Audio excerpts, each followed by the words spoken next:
So I wanted to start by discussing Reddit's role in what you think its role is in the political landscape of today. I mean, we spoke a little bit about the Tea Party maybe getting started on Reddit, a lot of that. Now you have the Occupy Wall Street protests, you know, when they're posting their manifesto, it goes on Reddit. I mean, what is the role do you think Reddit is serving today?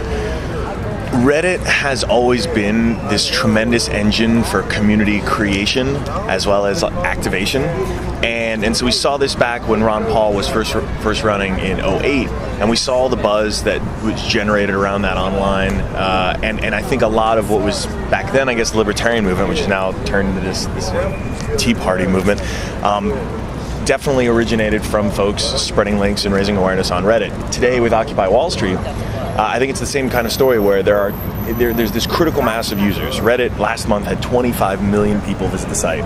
So this is a very large top 50 website. And we've now had this critical mass where we can actually sustain a really great conversation about a variety of stuff, whether it's like cute animal photos or whether it's Occupy Wall Street. And there really is no better mechanism for that. You know, tweets are too ephemeral and Facebook is too personal. And Reddit fills this wonderful niche because of that pseudo-anonymity and the great conversations you can have. The 25 million people, what is the demographic of people going? I mean, is it all in the United States? Is it young people? What is it? 60%, and this is demographic data that's, I'd say, about 6 months old, so it's fairly legit. About 60% in the US, so 40% are abroad, most of whom actually, though, live in the English-speaking world, whether it's the UK, Australia, Canada. But in the US, we're looking at about 60% of the traffic. The overall median age of the site is about 27 years old. Actually fairly affluent, fairly well educated in the IT sort of tech space fairly heavily. About 80% male, a percentage I'm not thrilled about, but definitely an audience that really insists on being the ones who spread the word about things. They're the ones who are going to recommend you either the movie to go see, the camera to buy, or at least in this case, the protest you need to be caring about. So they're the first movers, you would say? Yeah, I mean, these are totally. the people. I mean, like, the demographic, does that show in any way, like, Reddit is a message board. It's not as easy, I would say, as Twitter or even Facebook to kind of user friendly. True. You know, is it necessarily like the people on it are more savvy, you know, computer-wise or tech-wise because of that? Or, you know, has there been moves to simplify it even? I mean, it's not a complicated thing, but it's still, when you look at it, it's kind of overwhelming sometimes. Yes. You know, when you don't know what you're looking at. This has been something, and it's really my fault. The site has stayed true to the design. When Steve and I launched it pretty much in '05, we've made little changes here and there. We've made improvements, added features and whatnot.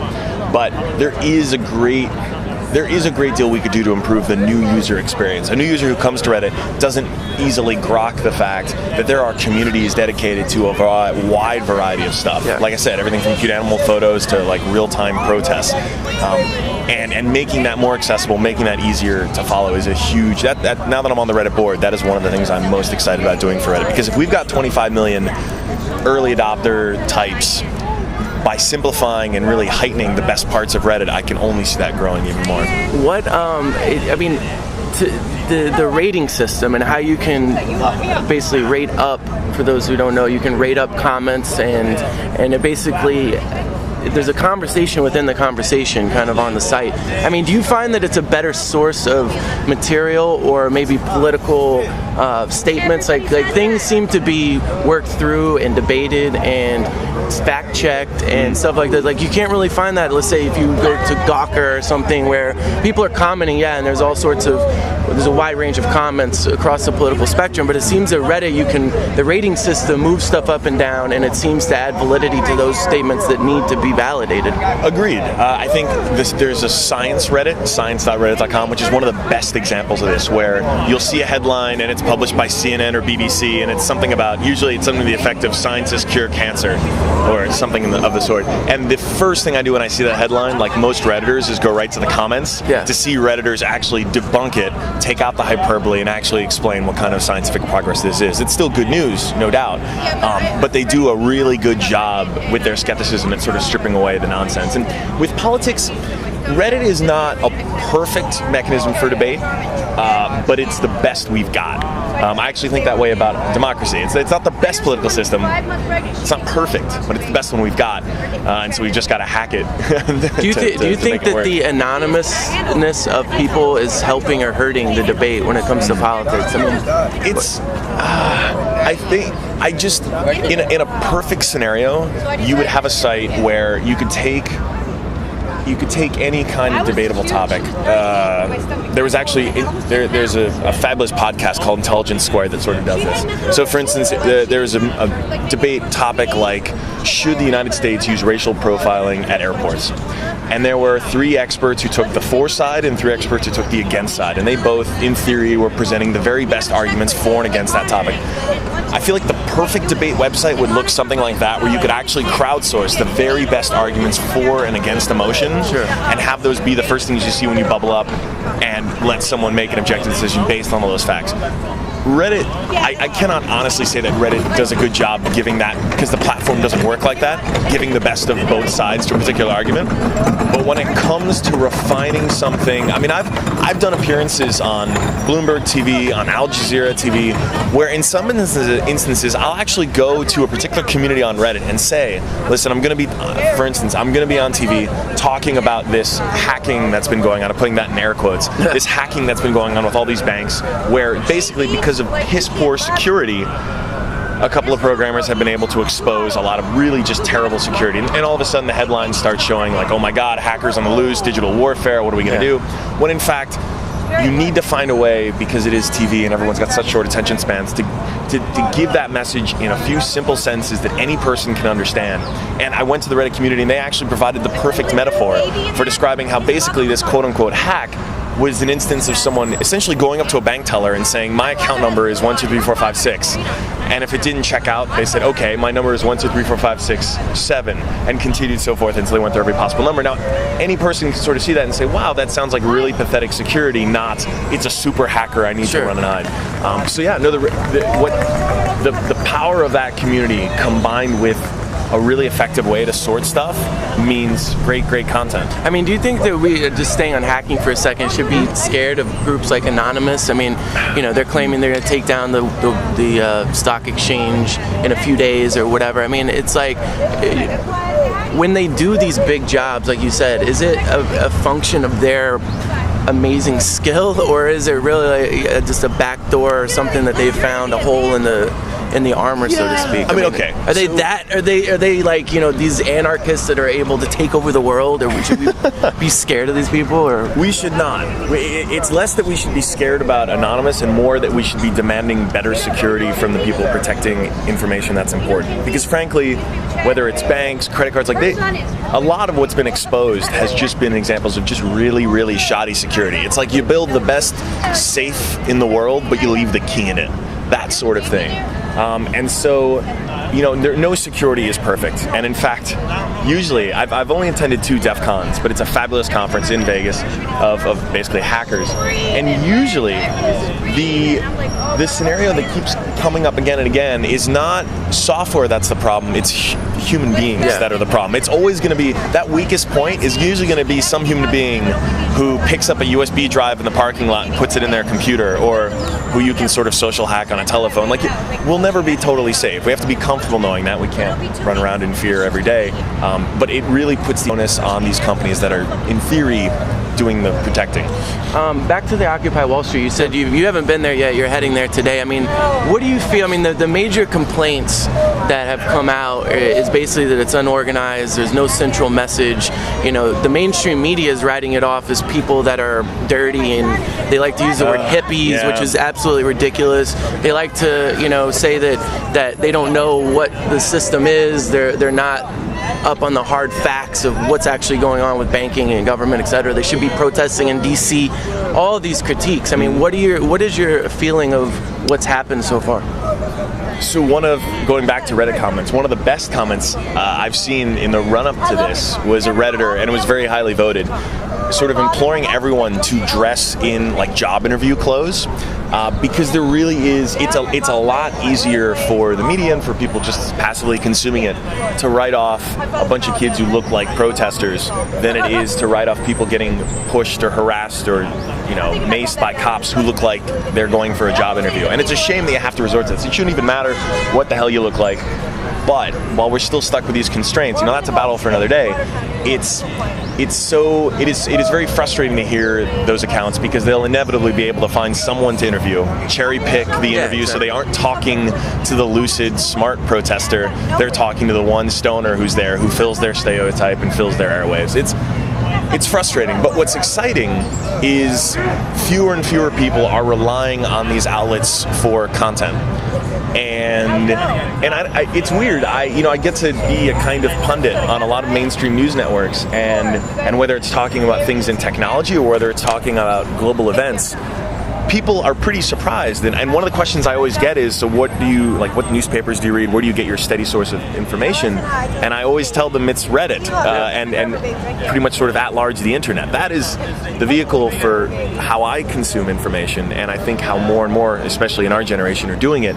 And there's a generation that'll never, a portion of the generation that'll never totally understand and appreciate that because they think it's really just full of a bunch of kids in their parents' basement, when in fact it's just the means of communication. And so to look at it like that is really at one's own folly. What is the relationship, do you feel, between Reddit and the mainstream media? I mean, on one side, you go to Reddit and you read articles from The Guardian or whatever that are heavily commented on, and then on the other side, it's almost like Reddit allows you to circumvent the mainstream media and get the real news, so to speak, so that they're not cherry picking, so you get to see a full picture. I mean, do you guys look at yourself as policing them? Do you look at them as a complement? Like, how do you view it? I've always thought of it as this kind of symbiotic relationship, like the big rhinoceros, that little bird that eats the stuff off the rhinoceros, which is both food for the bird and I guess it's good and for disgusting. The rhinoceros. Not my cup of tea. But there is this relationship where we get a ton of great content from mainstream media sources.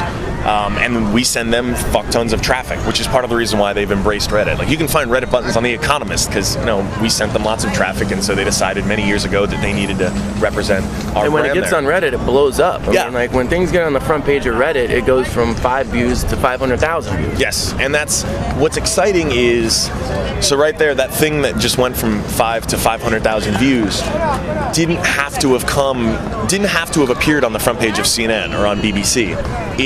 It's a content agnostic site it's a brand agnostic site. As long as the content is good, and certainly there is a difference between, I'm sure people look at a link that's submitted from foxnews.com and a link that's submitted from, any other news organization.com, and they look at those differently. But if you've got if it's a Tumblr post that has a photo of something that is newsworthy, then it bubbles up just as quickly, if not faster, than anything else. And so I think leveling that playing field is really just a tremendous opportunity for the everything else. Because there is, I don't want to be so disparaging, because there is still good journalism being done. There's not enough of it, but it's still being done. I'd like to think that Reddit is a really good platform for the good journalism to bubble up, because it will stand on its merit. And I think what organizations have thought of themselves, the brand of the New York Times, the brand of CNN for the last century, that made the difference. Like, you were, as a reporter for CNN, it wasn't that important who you were, it was that you were associated with that brand. What the internet has done is really disintermediated that whole process, and so if you as the individual reporter, or that individual brand that you're creating, whether it's an upstart website or what have you, you are becoming the thing that has the value and has the power.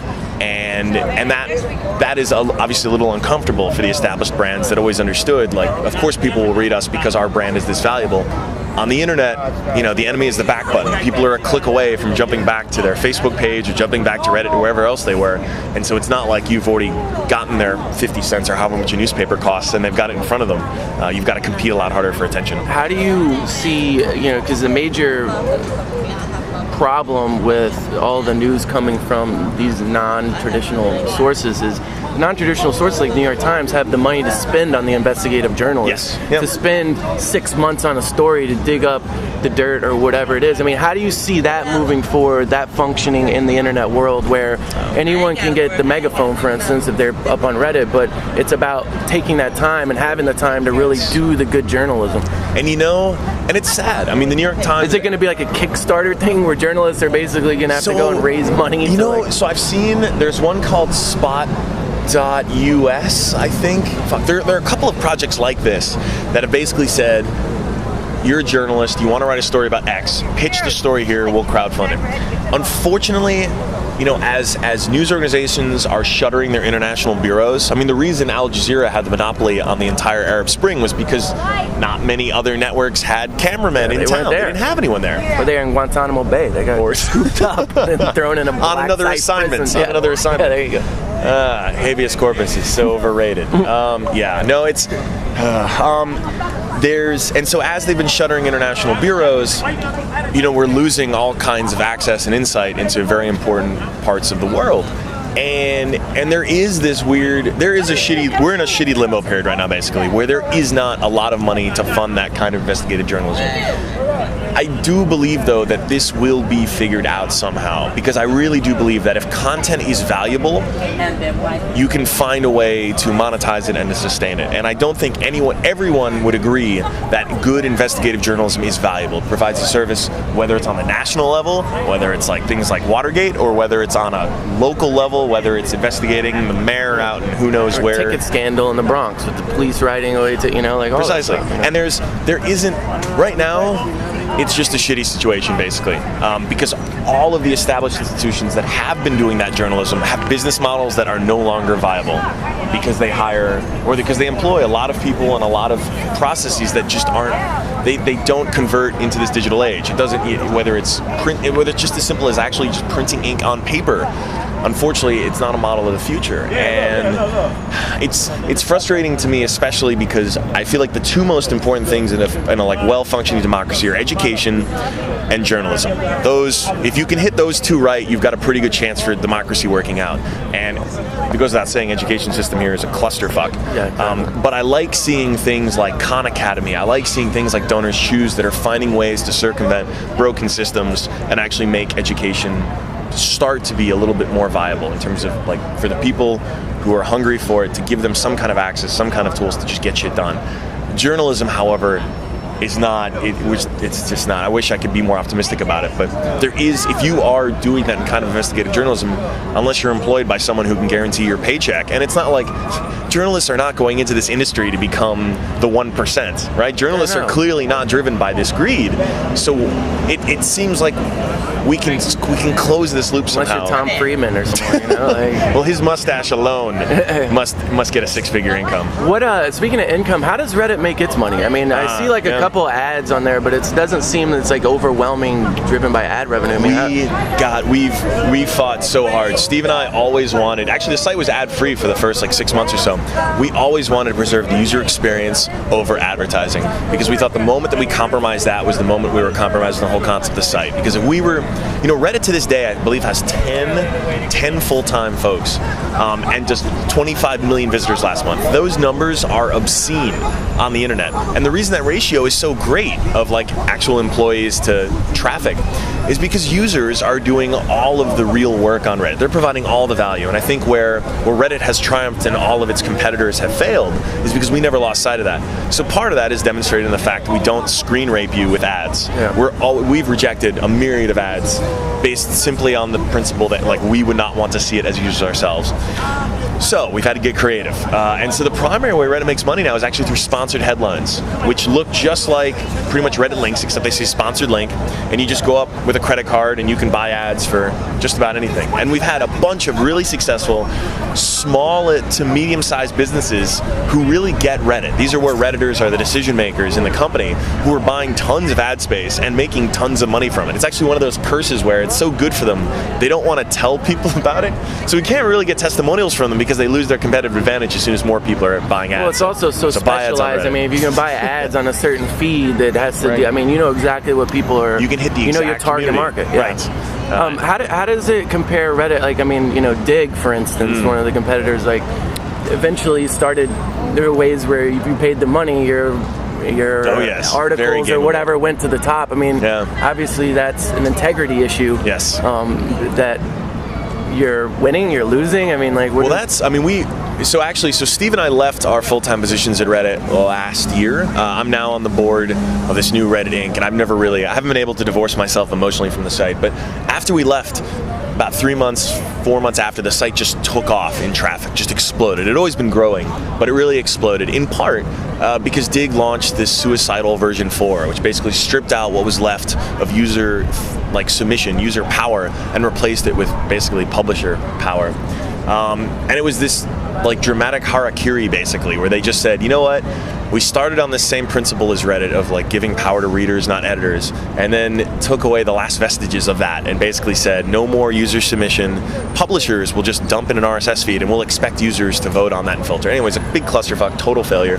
And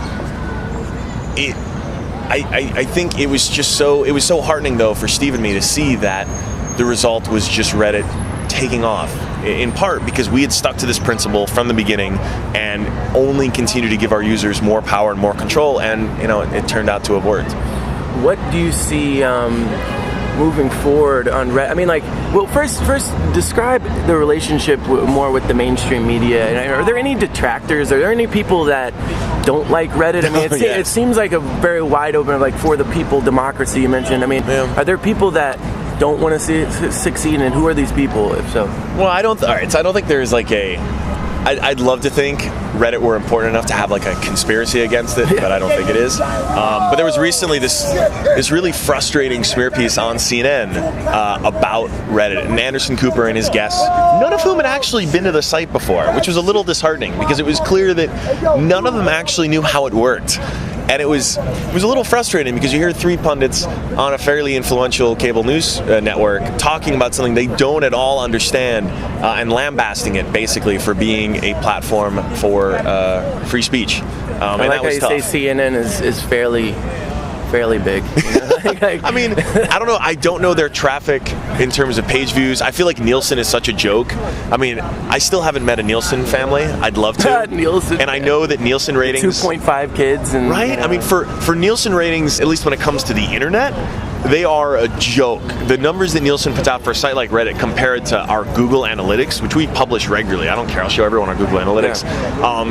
The gulf is vast. I mean, they are underreporting by an order of magnitude. Or our traffic's an order of magnitude bigger than what they report. It's a joke.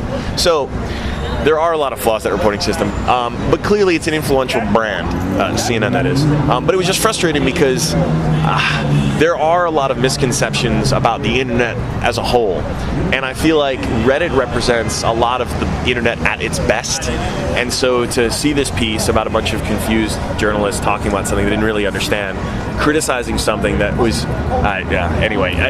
Well, I mean, specifically, Anderson Cooper basically accused you guys of peddling child pornography. Because if there's a stream for jailbait or whatever, which was young girls, not naked, but whatever, it's supposedly underage. I mean, what do you have to say to people, to Anderson Cooper? I wish I'd been invited, Anderson. Just to stare into those blue eyes would have been lovely. So here's the thing. Reddit does not actually host any of this content. All Reddit is a repository of links submitted by users that go to other sites on the internet.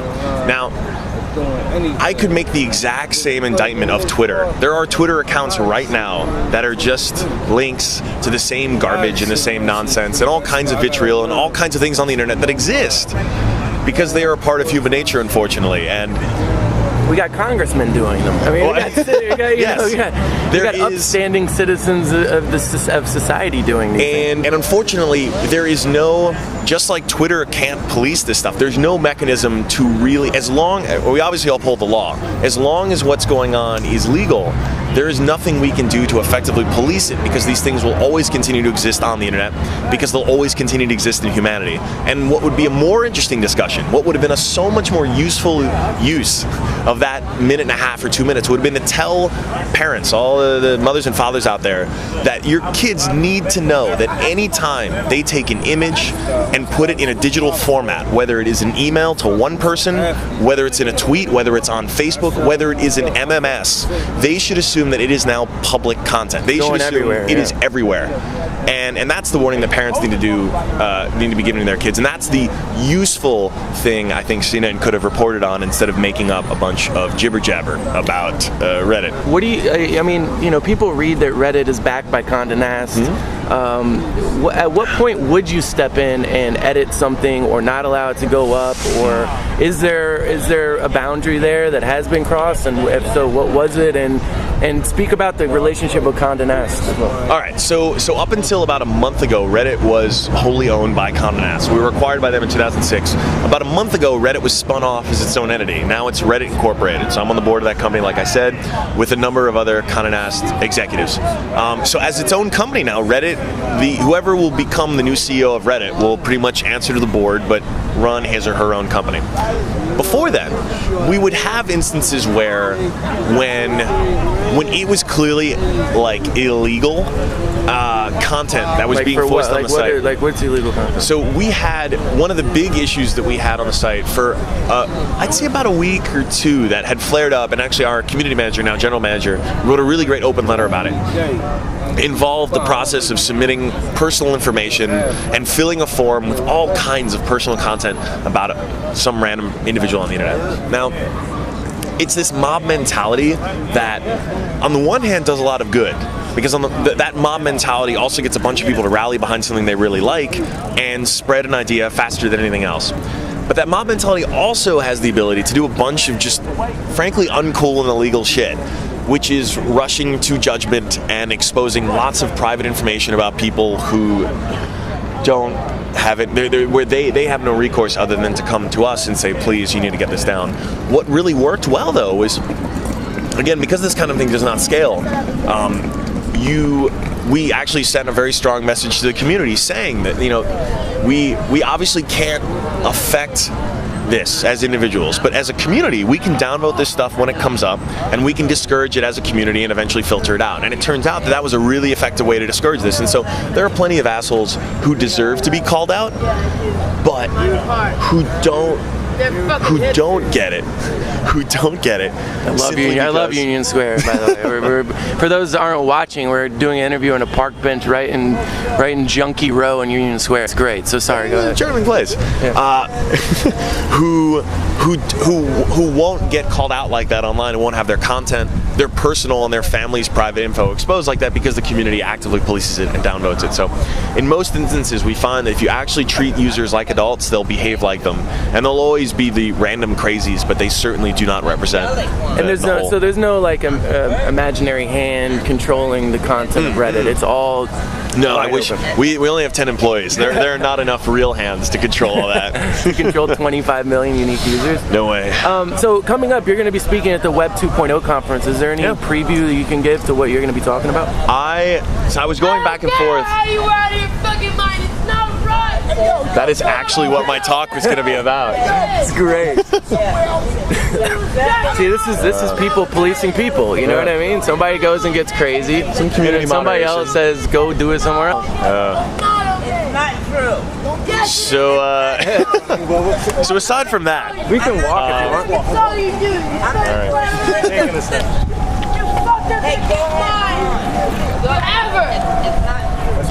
Anyway, we can walk and talk. Web 2.0.